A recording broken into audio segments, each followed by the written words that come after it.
ओम शांति। सुनते हैं 13 जून 73 के अव्यक्त बाप दादा के मधुर महावाक्य। आज की अव्यक्त वाणी का टाइटल है रूहानी योद्धा। आज की मुरली में बाबा ने महारथी का क्या अर्थ है इसके बारे में बताया। फिर साथ साथ बाबा ने योद्धे लक्ष्य पूर्ति के लिए कौन सी दो बातें बुद्धि में रखते हैं।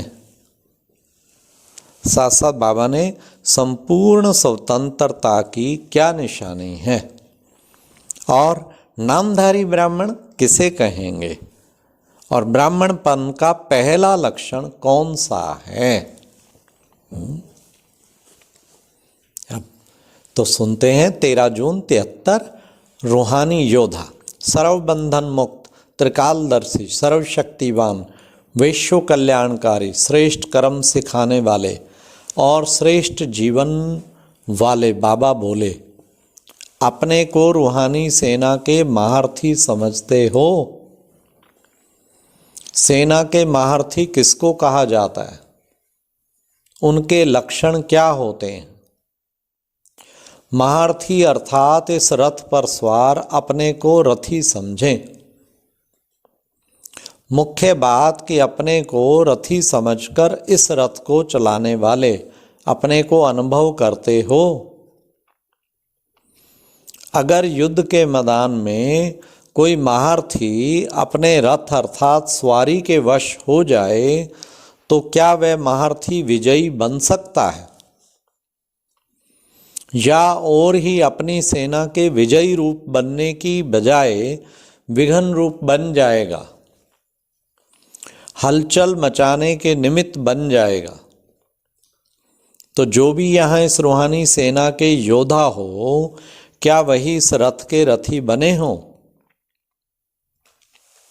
जैसे योद्धे सर्व व्यक्तियों सर्व वैभवों का किनारा कर युद्ध और विजय, इन दो बातों को सिर्फ बुद्धि में रखते हुए अपने लक्ष्य को पूर्ण करने में लगे हुए होते हैं।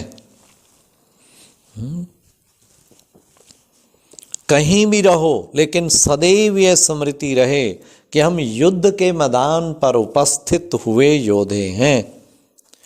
योद्धे कभी भी आराम पसंद नहीं होते हैं। योद्धे कभी भी आलस्य और अलबेलेपन की स्थिति में नहीं रहते हैं। योद्धे कभी भी शस्त्र के बिना नहीं रहते हैं, सदैव शस्त्रधारी होते हैं। योद्धे कभी भी भय के वशीभूत नहीं होते हैं, निर्भय होते हैं। योद्धे कभी भी सिवाय युद्ध के और कोई बातें बुद्धि में नहीं रखते। सदैव योद्धेपन की वृत्ति और विजयी बनने की स्मृति में रहते हैं। ऐसे ही रूहानी योद्धा की सदैव दृष्टि में रहता है। बाबा ने 3-4 बातें बताई। सदा स्मृति रहे युद्ध के मैदान में है। योद्धों को आलस्य नहीं आता। योद्धे सदैव शस्त्रधारी होते हैं। योद्धे को कभी भय नहीं आता, निर्भय रहते हैं। ऐसे ही रूहानी योद्धाओं की सदैव दृष्टि में रहता है, हम सभी एक दूसरे के साथ महावीर हैं, विजयी हैं। हम हर सेकंड हर कदम में युद्ध के मैदान पर उपस्थित हैं। सिर्फ एक ही लगन विजयी बनने की रहती है। अपने को संपूर्ण स्वतंत्र समझते हो या कोई बात में परतंत्र भी हो। संपूर्ण स्वतंत्र अर्थात जब चाहो इस देह का आधार लो और जब चाहो इस देह के भान से ऐसे न्यारे हो जाओ जो जरा भी यह देह अपनी तरफ खींच ना सके। ऐसे अपनी देह के भान अर्थात देह के लगाव से स्वतंत्र, अपने कोई भी पुराने स्वभाव से भी स्वतंत्र, स्वभाव से भी बंधायमान ना हो, अपने संस्कारों से भी स्वतंत्र, अपने सर्वलौकिक संपर्क व अलौकिक परिवार के संपर्क के बंधनों से भी स्वतंत्र, ऐसे स्वतंत्र बने हो, ऐसे को कहा जाता है संपूर्ण स्वतंत्र। ऐसी स्टेज पर पहुंचे हो, वह अभी तक एक छोटी सी कर्मेंद्री भी अपने बंधन में बांध लेती है। अगर छोटी सी चींटी शेर को अथवा महारथी को हैरान कर दे तो ऐसे महारथी व शेर को क्या कहेंगे? शेर कहेंगे। एक व्यर्थ संकल्प मास्टर शक्तिवान को हैरान कर दे, या एक पुराने 84 जन्मों का जड़जड़ी भूत संस्कार मास्टर शक्तिवान महावीर विघ्न विनाशक त्रिकालदर्शी सदर्शन चक्रधारी को परेशान कर ले, पुरुषार्थ में कमजोर बना दे, ऐसे मास्टर शक्तिवान को क्या कहेंगे? जिस समय स्थिति में होते हो उस समय अपने ऊपर आश्चर्य नहीं लगता। यह शब्द निकलना कि मुझे व्यर्थ संकल्प आते हैं, वह पुराने संस्कार व स्वभाव अपने वशीभूत बना लेते हैं, वह बाप की याद का अनुभव नहीं है, बाप द्वारा कोई प्राप्ति नहीं है, वह छोटे से विघ्न से घबरा जाते हो। छोटा सा विघ्न, निरंतर अतीन्द्रिय सुख व हर्ष नहीं रहता, खुशी का अनुभव नहीं होता। क्या वे बोल ब्राह्मण कुलभूषण के हैं? ऐसे ब्राह्मणों को कौन से ब्राह्मण कहेंगे? नामधारी ब्राह्मण। अगर सच्चे ब्राह्मण कहलाते और ये बोलते तो द्वापर युगी ब्राह्मणों और ऐसे कहलाने वाले ब्राह्मणों में क्या अंतर है? वर्तमान समय ब्राह्मण बनने वाली आत्माएं अपने आप को देखें कि क्या ब्राह्मणपन का पहला लक्षण अपने जीवन में लाया है। ब्राह्मणपन का पहला लक्षण कौन सा है? और संग तोड़ एक संग जोड़। अगर अपनी कर्मेंद्रियों की तरफ भी जोड़ है तो क्या यह ब्राह्मणों का पहला लक्षण है? जब पहले पहले प्रतिज्ञा व पहला पहला मर्जीवा जन्म का बोल ब्राह्मणों का यही है कि एक बाप दूसरा ना कोई, यही पहली प्रतिज्ञा है अथवा पहला लक्षण है, तो पहले इस लक्षण व प्रतिज्ञा को व पहले बोल को निभाया है या कहते हुए भी अनेकों तरफ जुटा हुआ है? तो क्या ऐसा नामधारी ब्राह्मण विजयी कहलाएगा? ब्राह्मणों के लिए इतने बड़े विश्व के अंदर अपना ही छोटा सा संसार है। ऐसे छोटे से संसार में हर कार्य करते ऐसे ब्राह्मण विश्व के जिन भी आत्माओं को देखते हैं उनको सिर्फ एक कल्याण की ही भावना से देखते हैं, संबंध और लगाव की भावना से नहीं, लेकिन सिर्फ ईश्वरीय सेवा के भाव से।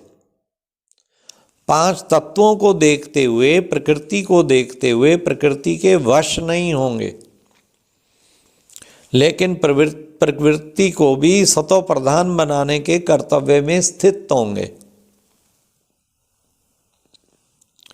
यह तो ऐसे होगा जैसे कोई डॉक्टर रोगी को बचाने जाए लेकिन स्वयं रोगी बन जाए। कर्तव्य है प्रकृति को परिवर्तन करने का और उसकी बजाय प्रकृति के वश हो जाएं, तो क्या उनको ब्राह्मण कहेंगे? ब्राह्मण तो सभी हो ना। कोई कहेगा क्या मैं ब्राह्मण नहीं हूँ? ब्राह्मण बनना अर्थात ऐसे लक्षण धारण करना। तो ऐसे लक्षणधारी हो या नामधारी हो, यह अपने आप से पूछेंगे। ब्राह्मण जन्म की विशेषता क्या है जो और कोई जन्म में नहीं होते? ब्राह्मण जन्म की विशेषता यह है कि अन्य सर्व जन्म आत्माओं द्वारा आत्माओं के होते हैं, लेकिन एक ही ये ब्राह्मण जन्म है जो परम पिता परमात्मा द्वारा डायरेक्ट जन्म होता है। देवता जन्म भी श्रेष्ठ आत्माओं द्वारा ही होता है, परमात्मा द्वारा नहीं। तो ब्राह्मण जन्म की विशेषता जो सारे कल्प के अन्य कोई जन्म में नहीं है, ऐसी विशेषता संपन्न जन्म है, तो उन आत्माओं की भी विशेषता क्या होनी चाहिए? जो बाप के गुण हैं वही ब्राह्मण आत्माओं के गुण होने चाहिए। वह गुण भी इस ब्राह्मण जन्म के सिवाय और कोई जन्म में नहीं आ सकते। जैसे इस ब्राह्मण जीवन में त्रिकालदर्शी त्रिनेत्र ज्ञान स्वरूप बनते हो, वैसे और जन्म में बनेंगे क्या? जैसे सिर्फ ब्राह्मण जीवन के गुण हैं, यह विशेषताएं हैं, उसको इस ब्राह्मण जीवन में अनुभव ना किया तो फिर कब करेंगे? ब्राह्मण बन और ब्राह्मण जीवन की विशेषता का अनुभव ना किया तो ब्राह्मण बनकर क्या किया? जैसे अन्य आत्माओं को कहते हो कि परमात्मा की संतान होकर और बाप को नहीं जानते हो तो कौड़ी तुल्य हो। आप ऐसे कहते हो ना सभी को, लेकिन कोई हीरे तुल्य जन्म लेकर भी हीरे समान जीवन नहीं बनाते हैं। हीरा हाथ में ना मिले उसको पत्थर समझ उसको मूल्य ना जाने, ऐसे को क्या कहा जाता? महान समझदार। दूसरा शब्द तो नहीं बोलना चाहिए ना। उल्टे रूप के महान समझदार कभी ऐसे तो नहीं बन जाते हो। तो ब्राह्मण जन्म के मूल्य को जानो। साधारण बात नहीं है बस हम भी ब्राह्मण बन गए। सदैव अपने को चेक करो कि ब्राह्मण जीवन को निभा रहा हूँ। अच्छा, ऐसे श्रेष्ठ जन्म, श्रेष्ठ कर्म, श्रेष्ठ जीवन, श्रेष्ठ सेवा में सदा चलने वाले श्रेष्ठ आत्माओं, विश्व कल्याणकारी आत्माओं और सर्व बंधनों से संपूर्ण स्वतंत्र आत्माओं को बाप दादा का याद प्यार और नमस्ते।